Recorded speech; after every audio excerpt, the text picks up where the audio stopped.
Hello guys, உங்களுக்கு நீங்களே பொய் சொல்லிக்கிட்டு இருக்கீங்கன்னு சொன்னா நம்புவீங்களா? என்னது, என்கிட்ட நான் பொய் சொல்றேன்னா? நான் மற்றவங்க கிட்டேயே பொய் சொல்லாதப்ப நான் எப்படி என்கிட்டயே சொல்லுவேன்? இப்படியெல்லாம் பொய் சொல்றதுக்கு வாய்ப்பே இல்லை அப்படின்னு நினைச்சிருப்பீங்க. ஆனா இந்த வீடியோவை நீங்க பார்த்து முடிச்சதுமே அட ஆமா, இந்த பொய்யெல்லாம் நம்மளே நிறைய தடவை சொல்லியிருக்கோமே அப்படின்னு உங்களுக்கே தோணும். ஸோ உங்ககிட்ட நீங்களே சொல்லி வச்சிருக்க சில பொய்கள் எல்லாம் என்ன, அது எப்படியெல்லாம் உங்க வாழ்க்கையை பாதிச்சுக்கிட்டு இருக்குங்கிறத பத்தி தான் இன்னைக்கு இந்த வீடியோல நம்ம பார்க்க போறோம். ஸோ ஸ்கிப் பண்ணாம இந்த வீடியோ ஃபுல்லா பாருங்க. வாங்க ஸ்ட்ரெயிட்டா வீடியோக்குள்ள போலாம். Number 1, you will have a more time for everything. இப்போ நான் உங்களுக்கு ஒரு வேலை கொடுக்குறேன். அந்த வேலையை நீங்க செய்யறதுக்கு சண்டே மண்டே 2 நாள் இருக்கு. அந்த வேலையை நீங்க எப்போ ஆரம்பிப்பீங்க அப்படின்னு கேட்டா நீங்க என்ன சொல்லுவீங்க? சண்டே வீக்கெண்ட்பா, நல்லா சாப்பிட்டுட்டு வெளியெல்லாம் சுத்திட்டு ரெஸ்ட் எடுக்கணும், அதனால மண்டேல இருந்து அந்த வேலையை நான் செய்யறேன் அப்படின்னு தான் சொல்லுவீங்க இல்லையா? ஆனா அன்னைக்காவது அந்த வேலையை செய்வோமான்னு கேட்டா கண்டிப்பா கிடையாது. இப்படிதான் நம்ம செய்ய வேண்டிய ஒவ்வொரு வேலைகளையும் நாளைக்கு பார்த்துக்கலாம் அப்படின்னு தள்ளி போட்டுக்கிட்டே இருந்து கடைசி வரைக்கும் செய்யறதே கிடையாது. ஸோ எல்லா வேலையுமே செய்ய உங்களுக்கு அந்த வேலைக்கான நேரம் எப்பவுமே இருக்கு அப்படின்னு உங்களை நீங்களே ஏமாத்திக்கிட்டு இருக்கீங்க. அப்படி ஏமாத்திக்கிறீங்க அப்படின்னா அது உங்ககிட்ட நீங்களே சொல்லிக்கிற பெரிய பொய் அப்படின்னு தான் நான் சொல்லுவேன். உங்களுக்கு ஒரு வேலையை செய்ய இப்போதைக்கு ஒரு நேரம் இருந்தும் அது செய்யாம நீங்க தள்ளி போட்டுக்கிட்டு பல காரணங்களை நீங்க சொல்றது தான் உங்ககிட்ட இப்ப வரைக்கும் நீங்க சொல்லிக்கிட்டு இருக்க முதல் பொய். அதனால நம்ம எல்லாத்தையுமே செய்யறதுக்கு நேரம் இருக்கு, அந்த நேரம் வரப்ப அதை செஞ்சுக்கலாம் அப்படின்னு நினைக்காம எந்த ஒரு வேலையுமே தள்ளி போடாம அதை செஞ்சு முடிச்சதுக்கு அப்புறம் உங்களை ரிலாக்ஸ் பண்ணிக்கோங்க. இப்படி நீங்க தொடர்ந்து நேரம் இருக்குன்னு பொய் சொல்லிக்கிட்டே உங்க காலத்தை ஓட்டிக்கிட்டு இருந்தீங்கன்னா உங்க கம்ஃபர்ட் ஜோன்லயே இருந்து உங்களால வெளியே வரவே முடியாது. கடைசி வரைக்கும் அந்த பொய்லையே நீங்க மூழ்கி இருக்க வேண்டியதுதான். ஸோ உங்களோட முக்கியமான வேலைகளை நாளைக்கு பார்த்துக்கலாம் தள்ளி போடாம அப்பப்ப அந்த வேலைகளை செய்ய ஆரம்பிங்க. அடுத்து number 2, you will improve your financial situation soon. மார்க்கெட்ல என்ன புது ப்ராடக்ட்ஸ் வந்தாலும் வாங்குற நமக்கு எவ்வளோ பெரிய கடன் பிரச்சனைகள் வந்தாலும் அது தீராது இல்லையா? அப்போ நம்ம ஃபினான்ஷியல் சிச்சுவேஷன் மட்டும் எப்படி நம்மளால மாற்ற முடியும்? அது சீக்கிரமா மாறிடும் அப்படின்னு நீங்க நினைப்பீங்க. ஆனா அதுக்கான ஆக்ஷனையும் பிளானையும் எடுத்தோமான்னு கேட்டா 10% கூட எடுத்திருக்க மாட்டோம். அப்போ பண விஷயத்துல நமக்கு மாற்றம் அப்படிங்கிறது தேவையாவே இருந்தாலும் அந்த மாற்றம் ஒரே இரவுல வந்துருமான்னு கேட்டா கண்டிப்பா கிடையாது. மாற்றத்தை கொண்டு வரதுக்கான பழக்கங்கள் ஒவ்வொரு நாளும் ஒரு அரை மணி நேரமாச்சு நம்ம ஃபினான்ஷியல் மேனேஜ்மெண்ட்டை பத்தி கத்துக்கிறதுக்காக நம்ம செலவழிச்சே ஆகணும். இந்த மாதிரி நம்ம செஞ்சாதான் நம்ம ஃபினான்ஷியல் சிச்சுவேஷனை சீக்கிரமா மாற்ற முடியும். இப்படி எதுவுமே செய்யாம ஒரு நாள் மாறிடும் அப்படின்னு கனவு கோட்டையை மட்டும் கட்டிக்கிட்டு இருந்தீங்க அப்படின்னா அது கூட உங்களுக்கு நீங்களே சொல்லிக்கிற ஒரு பொய் தான். அதனால எப்பவுமே என்ன மாற்றத்தை நம்ம வாழ்க்கையில கொண்டு வரணும்னு நினைக்கிறோமோ அது நம்மளோட பழக்கமாவே நம்ம மாத்திக்கணும். அப்படிப்பட்ட பழக்கம் பல் துளக்கிற மாதிரி தினமும் நம்மளோட அத்தியாவசியமான வேலையா மாறணும் அப்படின்னா அந்த பழக்கத்தை ஒரு 5 நிமிஷமாவது அதுக்கான நேரத்தை ஒதுக்கி தினமும் நம்ம பண்ணணும். ஒரு விஷயத்துல நீங்க 100% மாற்றம் வரணும்னு நினைச்சீங்கன்னா அது ஒரே நாள்ல நடக்காது. ஆனா அந்த 1% மாற்றத்தை ஒவ்வொரு நாளும் நீங்க பண்ணீங்க அப்படின்னா நிச்சயமா அந்த 100% மாற்றம் 3 மடங்கா ஒரு வருஷத்துல உங்களுக்கு கிடைக்கும். உதாரணமா நீங்க மாசம் 4000 ரூபாய் சேமிக்கணும் அப்படின்னா மாச கடைசியில் அந்த 4000 ரூபாய் நீங்க பார்க்காம வாரம் 1000 ரூபாய் நீங்க சேமிக்கலாம்.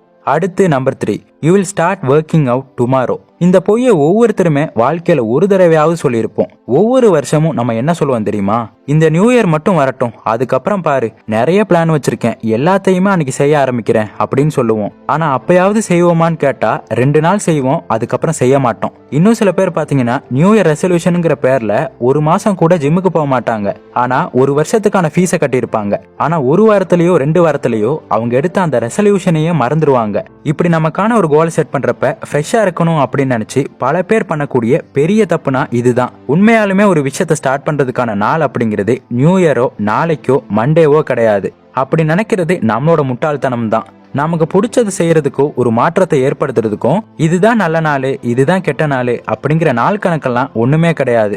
அதே மாதிரி ஒரு வாய்ப்பு வந்தா அதை பயன்படுத்திக்காம அதுல இருக்க குறைகளை மட்டுமே பார்த்துக்கிட்டு இன்னொரு நாள் வாய்ப்பு வந்தா அதை நான் பயன்படுத்துவேன் அப்படின்னு நினைக்கிறதுமே நம்ம செஞ்சுக்கிட்டு இருக்கக்கூடிய ஒரு மிகப்பெரிய தப்புன்னு தான் நான் சொல்லுவேன். இந்த உலகத்துல வாய்ப்பு அப்படிங்கிறது நம்ம தயாரானதுக்கு அப்புறம் நம்ம கதவை தட்டாது. வாய்ப்புக்கான கதவை நம்ம தட்டினாதான் வெற்றிக்காக நம்மளை அது தயார்படுத்தும். அதனால அடுத்த தடவை ஸ்கூல் காலேஜ் ஆபீஸ்ல உங்களுக்கு ஒரு வாய்ப்பு வரும்போது அந்த சந்தர்ப்பத்தை மீனை நோக்கி காத்துக்கிட்டு இருக்கக்கூடிய அந்த கொக்கு போல பாஞ்சு பிடிக்கணுமே தவிர மீன் போனதுக்கு அப்புறம் கரையிலேயே நீங்க காத்துக்கிட்டு இருந்தாலுமே எந்த ஒரு மாற்றமும் வராதுங்கிறத நீங்க உணர்ந்து உங்க வாய்ப்புகளை சரியா பயன்படுத்துங்க. அடுத்து number 4, now it is too late to start. நீங்க ஒரு 50 வயசு மனுஷனா இருந்தாலும் உங்களால ஓட்டப்பந்தயத்துல ஓடணும்னு நம்பிக்கை இருந்தா உங்களால கண்டிப்பா ஓட முடியும். இதெல்லாம் என்னால செய்ய முடியாதுப்பா, ஏற்கனவே ரொம்ப லேட் ஆயிடுச்சு, எனக்கு வயசாயிருச்சு அப்படின்னு உங்களுக்கு நீங்களே சொல்லிக்கிட்டா அது உங்க மனசுல இருக்கக்கூடிய ஒரு அவநம்பிக்கை அப்படின்னு தான் சொல்லணும். KFC அறிமுகப்படுத்தின அதோட ஓனரான கொலனல் சாண்டர்ஸோட வயசு 65. அவர் அந்த நேரத்துல எனக்கு வயசாயிருச்சு, எனக்கு எதுக்கு வேண்டாத வேலை அப்படின்னு நினைச்சிருந்தா இன்னைக்கு உலகத்திலேயே சிறந்த புகழ்பெற்ற கம்பெனியா KFC மாறி இருக்காது இல்லையா? அதனால தாமதமா ஆரம்பிக்கிறேன்னு இதெல்லாம் சரி வருமா அப்படின்னு சந்தேகப்படாம இன்னும் கொஞ்சம் சீக்கிரமா செஞ்சிருக்கலாமே அப்படின்லாம் நினைக்காம நான் தொடங்கிட்டேன், தொடங்க போறேன் அப்படிங்கிற முழு திருப்தியோட நம்பிக்கையோட உங்க வேலையை செய்ய ஆரம்பிங்க.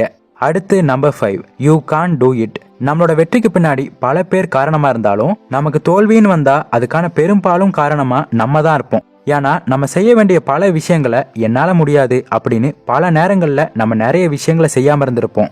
என்னால இது முடியாது, என்னால இந்த உலகத்தெல்லாம் மாற்ற முடியாது அப்படின்னு நீங்க நினைக்கும் போது அந்த நேரத்துல நீங்க மாற்ற வேண்டியது உங்களோட செயல்கள் அல்ல, உங்களோட உணர்வுகளையும் உங்க எண்ணங்களையும் தான். என்னோட செல்ஃப் வர்த் இவ்வளவுதான் நினைக்காம ஓவர் ஸ்ட்ரெஸ் ஆகாம ஒருவேளை உங்க இடத்துல வேறொருத்தர் இருந்திருந்தா அவருக்கு நீங்க எப்படி பாசிட்டிவான வார்த்தைகளை பேசுவீங்களோ அதே வார்த்தைகளை உங்களுக்கு நீங்களே சொல்லிக்கோங்க. ஒரு கண்ணாடி முன்னாடி நின்றுகிட்டு தினமும் 5 நிமிஷம் சொல்லி பாருங்க.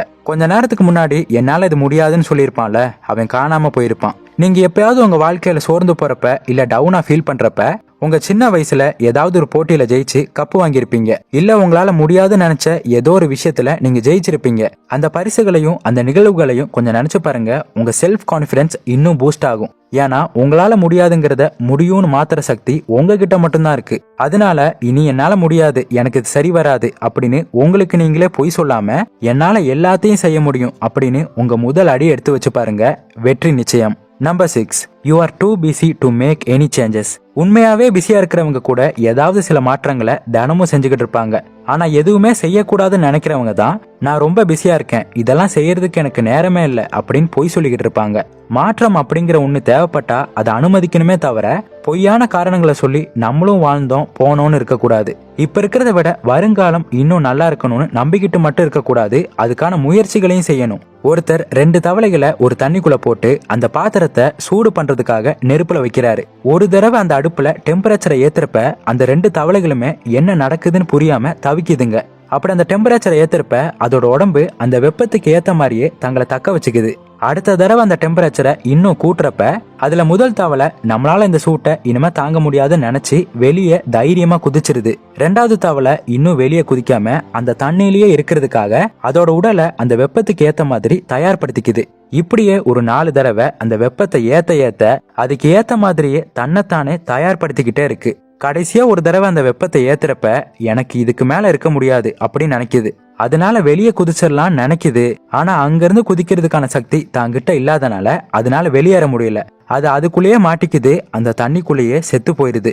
இப்படித்தான் நம்மளும் பல பொய்யான காரணங்களையும் தேவையில்லாத கற்பனைகளையும் பண்ணிக்கிட்டு எப்ப செயலை செய்யணுமோ அப்ப செய்யாம வாழ்க்கை நம்மளை கடந்து போயிட்டு இருக்குங்கிறத கூட புரிஞ்சுக்காம எல்லாமே முடிஞ்சு போனதுக்கு அப்புறமா அப்பவே அதை செஞ்சிருக்கலாமே அப்படின்னு நினைக்கிறோம். அதனால காலம் கடந்து நம்ம எடுக்கிற எந்த ஒரு முடிவுமே பயன் கொடுக்காது. அதனால சரியான நேரங்களை சரியான விஷயங்களை தைரியமா பயப்படாம செய்ய ஆரம்பிங்க.